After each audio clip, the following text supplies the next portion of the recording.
प्यारे देशवासियों, नमस्कार। आज मैं एक बहुत विशेष मुद्दा जो प्रधानमंत्री महोदय से जिसका ताल्लुक है, वो विशेष मुद्दा आपके सामने रखना चाहूंगा, उस पर चर्चा करना चाहूंगा। आपको ध्यान है, आजकल आरएसएस और हमारे प्रधानमंत्री महोदय का, बीजेपी तो मैं नहीं कहूंगा क्योंकि बीजेपी में सारे आदमी वहीं से निकले हुए हैं, हालांकि प्रधानमंत्री महोदय भी वहीं से निकले हैं, लेकिन प्रधानमंत्री महोदय का और आरएसएस का, या ये कहें कि मोहन भागवत साहब और हमारे प्रधानमंत्री महोदय, इनके बीच में काफी लंबे समय से 36 का आंकड़ा चल रहा है।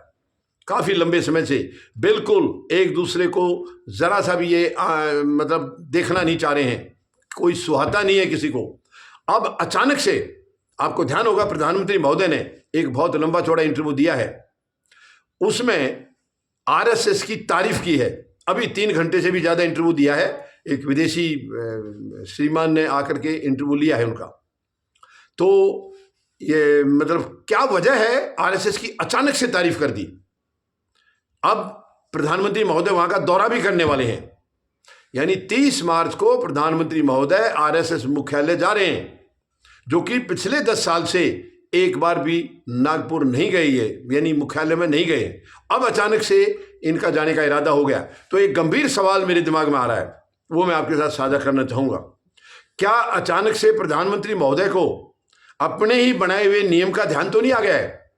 अपने ही बनाए हुए नियम के मुताबिक इनको रिटायरमेंट हर हालत में अभी होना है। इस साल सितंबर में इनका जो बर्थडे आता है, जन्मदिन सितंबर में आएगा, और उस दिन ये 75 ईयर्स के हो जाएंगे।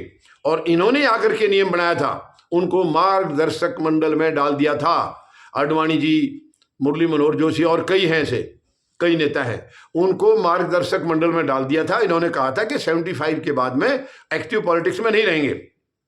अब वो इनके ऊपर भी लागू हो रहा है, लेकिन आपको मालूम है, ये तो कुर्सी से चिपक गए तो इनको उतारना ही बहुत मुश्किल हो रहा है।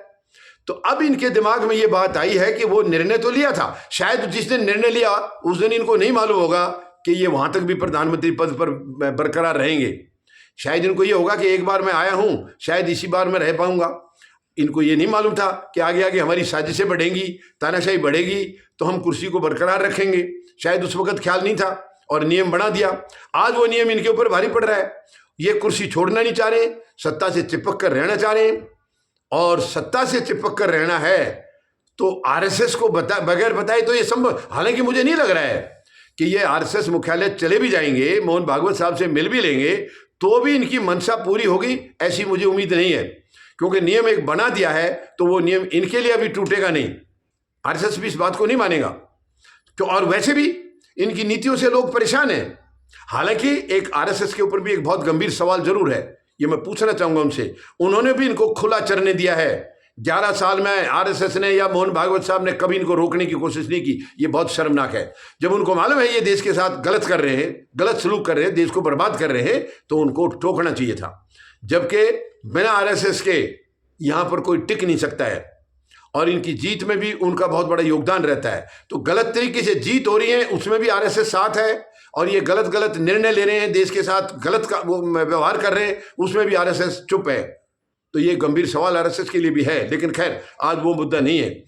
तो अब इनका जाना कहां तक सफल होगा नहीं होगा वो तो यात्रा करने के बाद पता लगेगा। लेकिन एक सवाल तो है ही है कि अचानक से 10 साल के बाद क्यों जरूरत पड़ी, अचानक से यानी आरएसएस हेडक्वार्टर जाने की जरूरत क्यों पड़ी। अब इसके पीछे एक और भी मुद्दा है।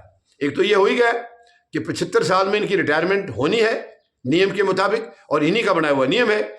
दूसरा एक और मुद्दा है, वो भी इनके बने रहने के ऊपर भी उसका भी रोल है, यानी इनका राष्ट्रीय अध्यक्ष।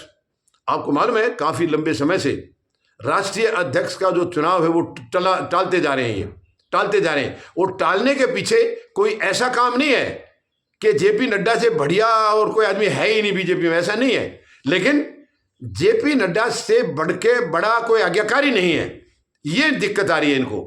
क्योंकि आज जेपी नड्डा को ये जो कहेंगे वो फाइनल है, वो प्रधानमंत्री का वर्ड है, समझ लो। तो अब जेपी नड्डा जैसा ही इनको एक व्यक्ति चाहिए, क्योंकि अगर कोई मजबूत राष्ट्रीय अध्यक्ष बन गया तो वो भी इनको पद से हटाने में योगदान देगा, वो भी इनको पद से जरूर हटाएगा, ये क्लियर है। तो ये 2 गंभीर सवाल हैं। आखिर हालांकि मसला तो इनके पद का ही है, चाहे वो राष्ट्रीय अध्यक्ष का चुनाव ले लीजिए या 75 साल की एज वाला मामला ले लीजिए, मसला तो आखिर में इनकी रिटायरमेंट से है, क्योंकि इनको चिंता हुई है कि अगर मैं रिटायर हो गया तो मेरे दोस्त को कौन बचाएगा, क्योंकि दोस्त के लिए ये सब कुछ करके आए, मतलब करने का कमिटमेंट करके आए हैं। दोस्त के लिए कुछ भी, अब वो दोस्त के लिए या खुद के लिए ये मुझे नहीं मालूम है, लेकिन हाँ नजरों में तो दोस्त ही हैं। तो दोस्त के लिए ये किसी भी हद तक जाने के लिए तैयार हैं, उसके लिए इनका पद पर रहना बहुत जरूरी है। तो क्या अब वो बुखार चढ़ गया इनके ऊपर, वो चिंता इनको खाई जा रही है कि क्या करें। अब तो हर हाल में किसी भी तरीके से यानी आरएसएस के सामने नतमस्तक होना ही पड़ेगा, सरेंडर करना ही पड़ेगा, इसके अलावा कोई रास्ता नहीं है। हालांकि नतमस्तक होने के बाद रिजल्ट इनके हक में आएगा ये मैं नहीं कह सकता हूं, अभी इसकी संभावना हालांकि कम है, मुझे नहीं लगता है, क्योंकि आरएसएस ना तो इनकी मर्जी का राष्ट्रीय अध्यक्ष बनने देगा, क्योंकि काफी लंबे समय से वो भी अड़ा हुआ है कि राष्ट्रीय अध्यक्ष हमारी चॉइस का बनेगा, हमारी पसंद का बनेगा। तो मुझे नहीं लग रहा है कि अब इनके दौरे के बाद वो इतने ठंडे हो जाएंगे कि वो इनकी मर्जी का, पीएम की मर्जी का बनाएंगे, ऐसा मुझे बिल्कुल नहीं लग रहा है। और ना ही शायद वो 75 साल के आगे इनको इस पद पर देखना चाहेंगे, क्योंकि इनकी तलवारें भी खूब खिंची हैं। तो उस चीज को मोहन भागवत साहब भूल थोड़ी जाएंगे, जो इनका रिश्ता है। आज ये तो गरज के मारे जा रहे हैं, वो तो नहीं आए इनके पास, उन्होंने तो कोई कंप्रोमाइज करने की जरूरत नहीं समझी है, लेकिन इन्होंने समझी है, क्योंकि इनको पद पर चिपके रहना है।